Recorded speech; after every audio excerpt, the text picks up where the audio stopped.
আল্লাহ মানুষকে সৃষ্টি করেছেন কষ্ট সহ্য করার জন্য, এবং তিনি মানুষকে সৃষ্টি করেছেন ভারী বোঝা বহন করার জন্য। লাকাদ খালাকনাল ইনসানা ফি কাবাদ।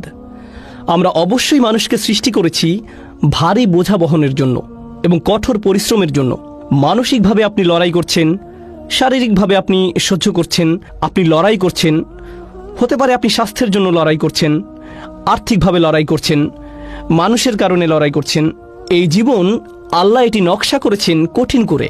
কখনো হয়তো আপনি অন্যের দিকে তাকান এবং আপনি বলেন, আমার চেয়ে তাদের জীবন অনেক সহজ। কিন্তু আপনি জানেন না আল্লাহ তাদের আসলে কি অসুবিধা দিয়েছেন।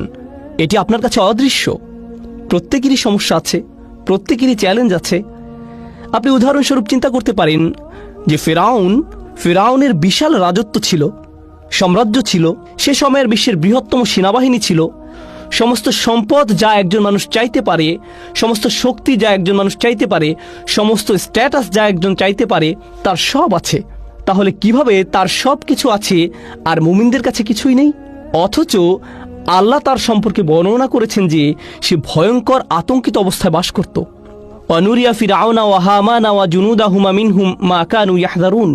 তারা ভয়ের মধ্যে বাস করত। সে রাতে বিভিন্ন দুঃস্বপ্ন দেখত। সে কোনো কিছুতেই শান্তি পেত না। কখনো কখনো মানুষের কাছে বস্তুগত জিনিস থাকে, কিন্তু তাদের মনে শান্তি নেই। কখনো কখনো মানুষের শারীরিক সুস্বাস্থ্য থাকে, তবে তাদের মানসিক স্বাস্থ্য ভালো থাকে না, তাদের মানসিক শান্তি নেই। সুতরাং সমস্ত মানুষকে আসলে সংগ্রামের মধ্য দিয়ে যেতে হয়, এবং এটি বিশ্বাসী এবং অবিশ্বাসী সবার ক্ষেত্রেই প্রযোজ্য। সুতরাং প্রথম যে জিনিসটি আমি আপনাদের সকলের কাছে পৌঁছাতে চাই এবং একই সাথে নিজেকেও মনে করিয়ে দিতে চাই, তা হলো আমরা বিশ্বাসী, কিন্তু এর অর্থ এই নয় যে তার ফলে আমাদের সমস্যাগুলো অদৃশ্য হয়ে যাবে। এটি এমন নয় যে আমি বিশ্বাসী তাই আমার কোনো দুঃখ থাকবে না, অথবা কারণ আমি বিশ্বাসী তাই আমি কোনো কিছু নিয়ে উদ্বেগ অনুভব করব না, আমার পারিবারিক সমস্যা হবে না, বা আমার আর্থিক সমস্যা হবে না, স্বাস্থ্যগত সমস্যা হবে না, বা অন্য যে কোনো কিছু। বিশ্বাস করুন, আল্লাহর উপর আমাদের বিশ্বাস, আল্লাহর সাথে আমাদের সম্পর্ক, তা আমাদের সমস্যা সমাধানের জন্য না, আমাদের জীবনে যেসব মানুষ আমাদের সমস্যায় ফেলেছে তা থেকে মুক্তি দেওয়ার জন্য এটি নয়। এটি আমাদের বিশ্বাসের উদ্দেশ্য নয়। যদি আসলে তাই হতো, তাহলে নবীগণ আলাইহিসসালাতু ওয়াসসালাম, আল্লাহর সাথে যাদের সর্বাধিক ঘনিষ্ঠতা ছিল, তাদের জীবন সবচেয়ে সহজ হতো। তারা ভাবতেই পারত যে তারা দোয়া করবে আর তাদের সমস্ত সমস্যা অদৃশ্য হয়ে যাবে। কিন্তু যদি আপনি নবীদের জীবন অধ্যয়ন করেন, তারা আল্লাহর নিকটতম মানুষ আলাইহিসসালাতু ওয়াসসালাম, কিন্তু তাদের জীবন সবচেয়ে কঠিন। আবারও বলছি, তাদের জীবন সবচেয়ে কঠিন, এবং কখনো কখনো তাদের কাছে সবচেয়ে কঠিন সময় আসে, এমনকি দূরের শত্রুদের কাছ থেকে নয়, এটি তাদের নিজেদের পরিবার থেকে আসে। অন্য কথা, এটি তাদের কাছে আসে তাদের থেকে তারা পালাতে পারবে না। তারা প্রতিদিন তাদের সাথে আছে, তারা তাদের সাথে তাদের পুরো জীবন কাটাচ্ছে, কিন্তু তারা এই সমস্যাগুলি থেকে দূরে যেতে পারছে না।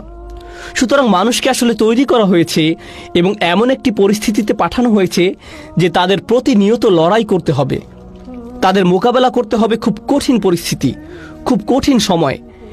এমনকি মানুষ তাদেরকে এটি মোকাবেলা করতে হবে জীবনের অংশ হিসেবে, এবং এর সাথে ঈমান থাকা বা না থাকার কোনো সম্পর্ক নেই।